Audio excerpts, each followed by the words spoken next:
श्री गजानन विजय अध्याय 3 प्रारंभ।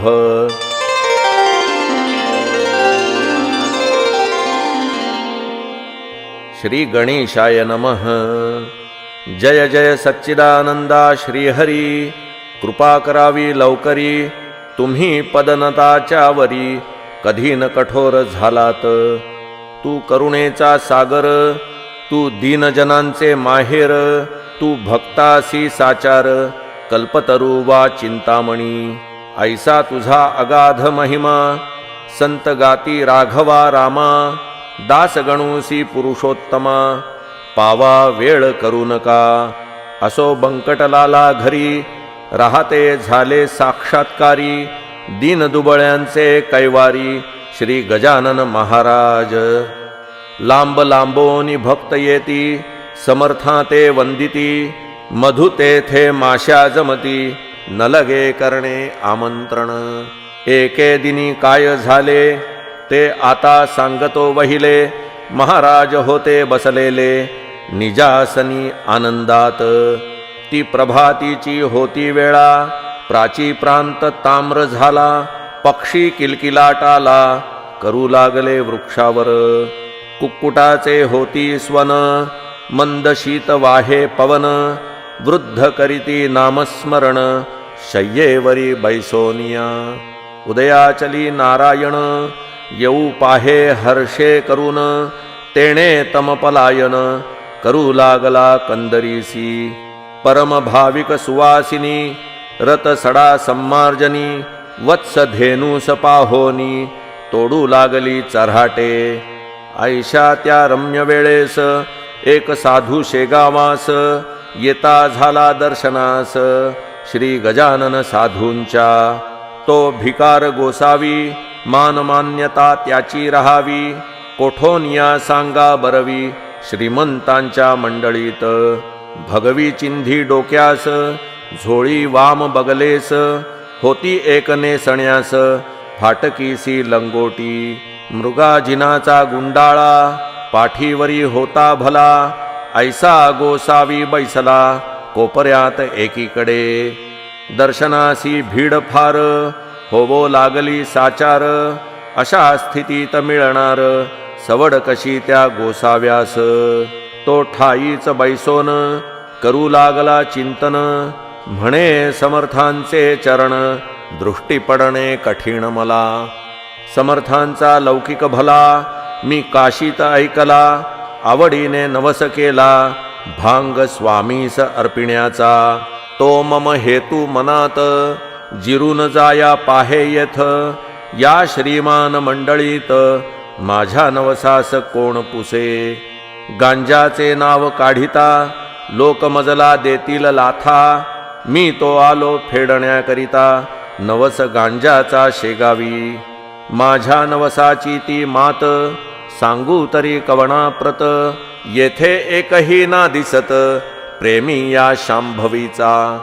जी वस्तू ज्या आवडे खरी, तिचाच तो नवस करी। आणि मानी सर्वतोपरी, हीच वस्तू उत्तम। ऐसे नाना विचार, गोसावी करी साचार। झाला होता परम आतुर, दर्शन घ्याया समर्थांचे। ते त्याचे मनोगत, जाणते झाले समर्थ। बोलते झाले इतरा प्रत, आणा काशीचा गोसावी। तो पहा त्या कोपऱ्याला, आहे बिचारा दडून बसला। हे ऐकता आनंद झाला, गोसाव्याला परमावधी। आणि बोलला मनात, त्रिकालज्ञ हे खरेच संत। मी जे बोललो मनात, ते सर्व यांनी जाणले। ज्ञानेश्वरीत षष्ठाध्यायी, जी गोष्ट कथिली पाही। की स्वर्गलोकीच्या कथा त्याही, समजतात योगीवरा। त्याचे आले प्रत्यंतर, मला येथे साचार। धन्य धन्य हा साधूवर, त्रिकालज्ञ महात्मा। न बोलता माझा नवस, जाणतील हे पुण्य पुरुष। त्याचे प्रत्यंतर या वयास, अवधी उरला थोडका। मंडळींनी गोसाव्याला, पुढे आणून उभा केला। तो महाराज वदले तयाला, काढ झोळीची पोटळी। जी 3 महिनेपर्यंत रक्षण केलीस झोळीत, त्या पोटळीचे आज येथ होवो देगा पारणे. गोसावी पदी लागला, गहिवर त्यासी दाटला, गडबडा लोळू लागला, बालका परी स्वामीं पुढे. महाराज म्हणती गोसाव्यास, पुरे आता उठोन बैस, पोटळीच्या बुटीस काढ बाहेर झोळीच्या. नवस केलास ते वेळी, नाही लाज वाटली, आणि आता काही लाविली, चाळवा चाळवी निरर्थक. गोसावी होता महाधूर्त, तो बोलला भीत भीत, जोडोनिया दोन्ही हात ऐसे नम्र वाणीने. मी बुटी काढितो, नवसा आपुला फेडितो, परी मागणे मागतो, एक ते द्या दीनाला. आठवण माझ्या बुटीची, नित्य रहावी आपणासाची, हीच इच्छा मानसीची, आहे ती पूर्ण करा. तुम्हा बुटीचे प्रयोजन, नाही हे मी जाणतो पूर्ण. परी बालकाची आठवण, राहाया बुटी स्वीकारा. भक्त जी जी इच्छा करीत, ती ती ज्ञाता पुरवीत. अंजनीचा वृत्तांत आणामनी आपुल्या. अंजनी होती वानरी, तिने प्रार्थिला त्रिपुरारी, की तुम्ही यावे माझ्या उदरी, वानर होऊन शंकरा. ते हराने मानिले, महारुद्र पोटी आले, अंजनीचे पुरविले, मनोरथ चंद्र माऊळींनी. तेथे शंकरा कारण, आडना आले वानरपण, तेवी माझ्या बुटीची आठवण, राहाया ती ते स्वीकारा. त्यातून तुम्ही कर्पूर गौर, साक्षात आहा शंकर, म्हणून बुटीचा भेर, करू नको दयाळा. ज्ञानवल्ली शंकराने, म्हटले आहे इजकारणे, ही इतरा आणील उणे, परिभूषण तुम्हाला. महाराज किंचित घोटाळले, परी अखेर होय म्हणाले, माय पुरवी बालक लळे, वेडे वाकुडे असले जरी. गोसाव्याने बुटी काढली, हातावरी घेवून धुतली, चिलमीत घालून पाजिली, पुण्यपुरुषा गजानना. ऐसा बुटीचा वृत्तांत, कथिलासे कारणासहित, तो आणून ध्यानात, विचार करणे प्रत्येकी. काही दिवस राहोन, गेला गोसावी निघोन, आपणा धन्य मानोन, रामेश्वरा कारणे. ऐसी गांजाची पडली प्रथा, ते ठाई तत्वता, परिव्यसनाधीनता, नच आली समर्थाते. पद्मपत्राची ये परी, ते अलिप्त होते निर्धारी, न ये कोणास त्याची सरी, खरेच अति थोरते. वेदरुचा अस्खलित, उदात्त अनुदात्त स्वरांसहित, कधी म्हणाव्या मुखी सत्य, कधी त्याचे नाव नसे. वेदाक्षरे पडता श्रवणी, साशंक व्हावे वैदिकांनी, याच एका अनुमानी, गजानन होते ब्राह्मण. कधी गवया समान, अन्य अन्य रागातून, एकाच पदाते गाऊन, दाखवावे निजलीले. चंदन चावल बेलकी पतिया, प्रेम भारी या पदा ठाया, ते आनंदात यवोनिया, वरच्यावरी म्हणावे. कधी गणगणाचे भजन, कधी धरावे नुसते मौन, कधी राहावे पडून, शय्येवरी निचेष्टित. कधी वागावे पिशापरी, कधी भटकावे कांतारी, कधी शिरावे जाऊन घरी, एखाद्याच्या अवचित. असो त्या शेगावात, जानराव देशमुख विख्यात, होता त्याचा प्राणांत, व्हावयाचा समय आला. व्याधी शरीरी बळावली, शक्तिपार निघून गेली, प्रयत्नांची कमाल केली, वैद्यांनी ती आपुल्या. नाडी पाहून अखेर, आपता कळविला समाचार, प्रसंग आहे कठीण फार, नसे आशा वाचण्याची. आम्ही केले प्रयत्नाती, परी यशना आले तिळरती, यांना आता घोंगड्यावरती, काढून ठेवा हेच बरे. ते ऐकता अवघे आप्त, दुःख करीती अत्यंत, जान रावा आम्हा प्रत, सोडून तू जाऊ नको.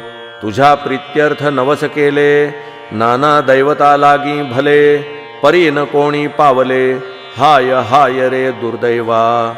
वैद्याने टेकिले हात, प्रयत्न झाले कुंठित, आता अखेरच्या यत्नाप्रत करोन पाहू एक वेळा. बंकटलालाची ये घरी आहेत एक साक्षात्कारी. त्यांच्या योगे शेगावन गरी झाली प्रति पंढरपूर. साधूने आणिल्या मनात काय एक नाही होत. सच्चिदानंद बाबा प्रत ज्ञानेश्वरांनी उठविले. त्याचे पाहू प्रत्यंतर जा जा कोणी जोडा कर. नका करू रे उगा उशीर वेळ अंतसमयाची. ते ऐकोन एक आप्त आला बंकट सदनाप्रत. जानरावाची हकीकत बंकटलाला कथन केली.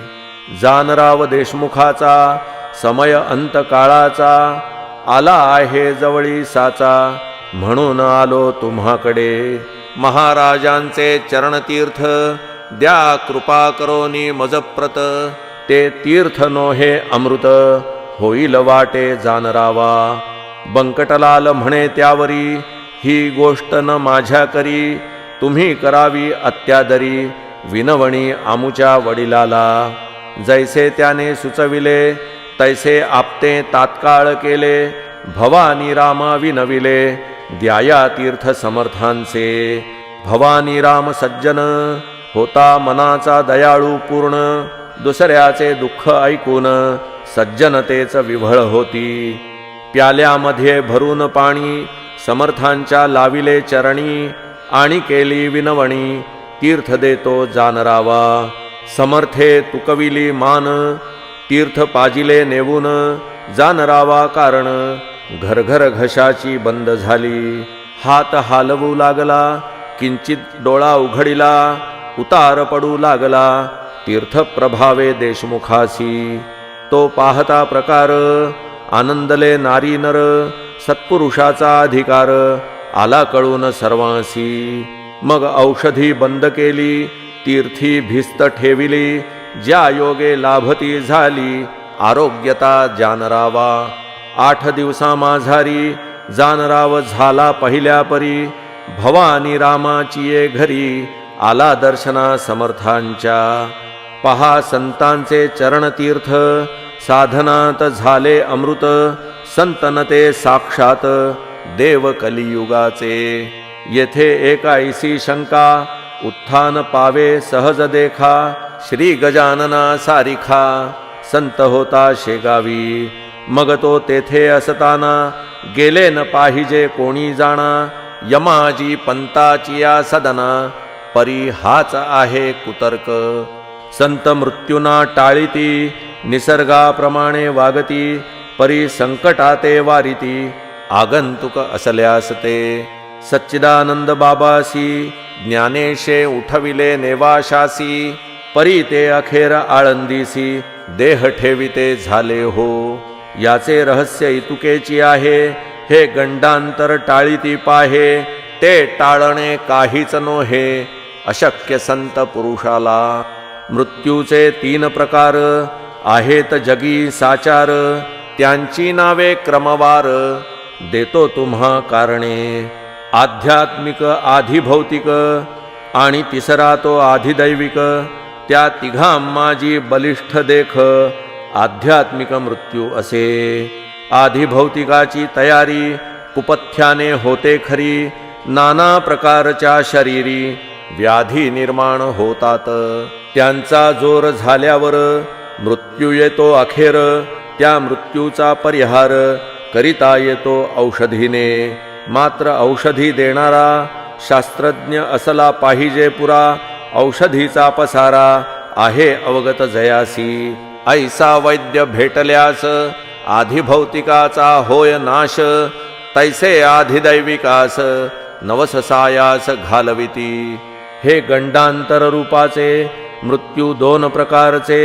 भौतिक आणि दैविकसाचे हे आहेत ख्यात जगी. मृत्यू जो का आध्यात्मिक तो कवणाच्याने नटळे देख. पाहा अर्जुनाचा बालक कृष्णा समक्ष पडला रणी. तैसा जानरावाचा मृत्यू गंडांतर स्वरूपाचा होता तो टाळीला साचा. समर्थ तीर्थ देवोनिया म्हणजे गंडांतरा कारण निवारिती साधुचरण. तेच आले घडोन शेगावा माझारी.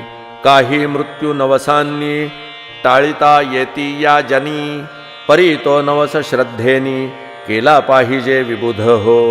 श्रद्धा पूर्ण असल्यावरी तीच मृत्यू टाळी खरी.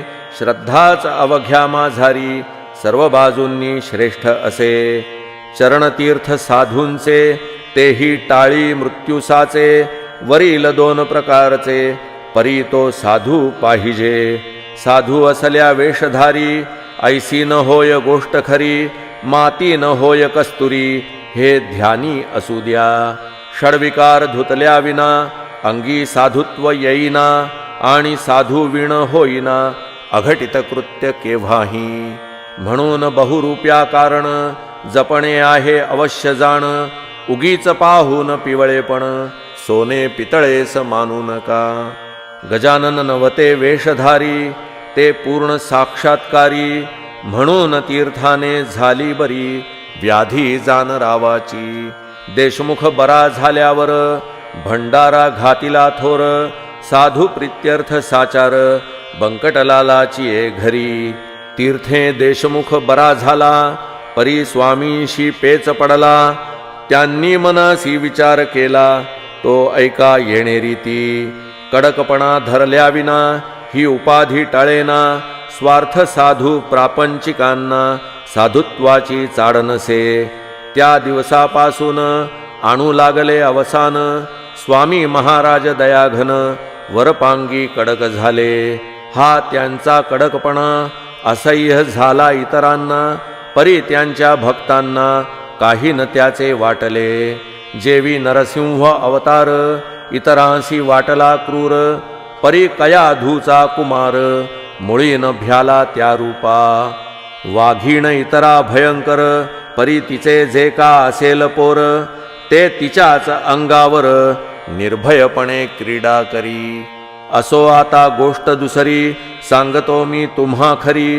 कस्तुरीच्या शेजारी बसल्या माती मोल पावे. चंदनाचा शेजार असला थोडा बहुत हिवर. वासित होतो साचार हा न्याय निसर्गाचा.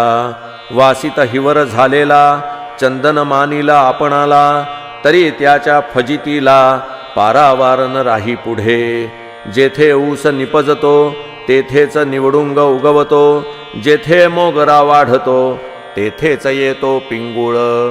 जेथे साधू सज्जन तेथेच मैंद निर्माण. हिरेगारा एकवटून खाणी माझी राहती. स्थान एक म्हणून किंमत नाही समान. तेज हिऱ्याचे हिऱ्या लागून भूषवीन गारेला. गारती गारच राही पायाखाली तुडविली जाई. ऐसी स्थिती कधी न येई अमोलिक हिऱ्याला. श्री गजाननाचे सन्निध ऐसाच होता एक मैंद. संत सेवा हाच मद अंगी ज्याच्या भरला असे. तो सेवा करी वरी वरी भाव निराळा अंतरी. मिठाई पेढे सावरी समर्थांच्या नावावर. भक्तगणास ऐसे म्हणे मी समर्थ कृपेचे पोसणे. प्रत्येक काम माझ्या विणे होत नाही ये ठाया. मी कल्याण समर्थांचा अत्यंत आहे आवडीचा. कधी न खाली जावयाचा शब्द माझा त्यांच्या पुढे. चिलीम त्यांची मीच भरी खाण्यापिण्याची तयारी. निजांगे मीच करी अत्यंत मी आवडीचा. ऐसे लोकांस सांगतसे आपला सवरात करीतसे. त्या अधमाचे नाव असे माळी विठोबा घाटोळ. महाराज स्वयंमेव शंकर हा बनला नंदिकेश्वर. हमेशा करी गुरगुर आल्या गेल्या भक्तांवरी. ते अंतर्ज्ञानानी जाणिले सर्व समर्थांनी. कौतुक केले एके दिनी ते ऐका विबुध हो.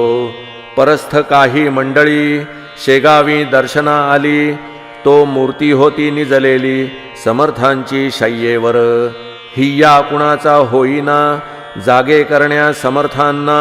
मंडळीस होती जाणा त्वरा पुढे जाण्याची. ते कुजबुज करू लागले विठोबाला विनवते झाले. विठोबा आम्हा पाहिजे गेले येथून आताच परगावा. काम निकडीचे आहे फार कैसा करावा विचार, महाराज तो शय्येवर असती निद्रिस्त जाहले. त्यांचे दर्शन घेतल्या विना आमचा पाय निघेना, हे अवघड काम होईना तुझ्या वाचून ये ठाई.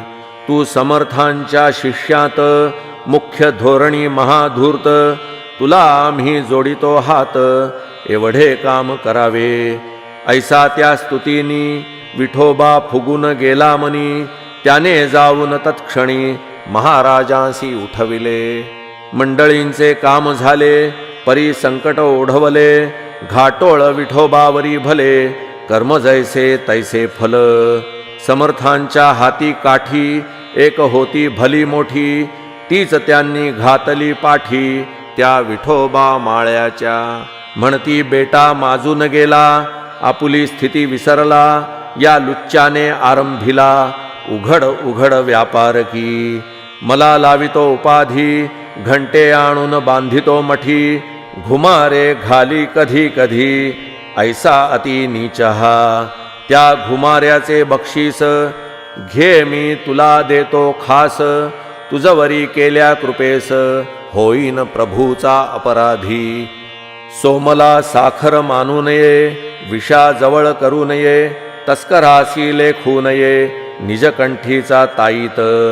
ऐसा रीती ठोकला छड्याखाली घाटोळाला, विठोबा तो पळाला पुन्हा न आला मागुती. खरे जे का असती संत ते ते ऐसेच करितात, ढोंगी मात्र जातात अशाचिया करांमध्ये. म्हणजे अधिकारा वाचून ढोंगी बैसती होऊन, संत नादी लावण्या जन ऐसे प्रकार कितीतरी. मतलबी त्यांना साथ देती, उदो उदो त्यांचा करीती, भल भल ते सांगताती साक्षात्कार ढोंग्यांचे. तेणे दोघांचे काम होई, अपार पैसा मिळविला जाई, परी ही प्रथा बरी नाही, समाज जाईल रसातळा. खरे जे का असती संत ईश्वराचे निस्सीम भक्त, त्यांना न मुळी आवडत सान्निध्य त्या षंढांचे. पतिव्रतेसी शेजार, कसबिणीचा का पटणार, सोन्याप्रती अलंकार काय शोभती कथलाचे. संत शठा ते राखिती, परीन त्याला महत्व देती, ती जगातील एक व्यक्ती कृतकर्म भोगण्या आली असे. ऐसे मानसी समजून त्याविषयी धरिती मौन, जेवी निवडुंगा लागून स्थान भूमी देते हो. मोगरा निवडुंग आणि शेर ही जमिनीची लेकर, परी किंमतीचा प्रकार निरनिराळा तो तिघांचा. मोगऱ्याचे संरक्षण करीती निवडुंगाचे दहन, चिलटांसाठी बांधून शेर ठेविती दारावरी.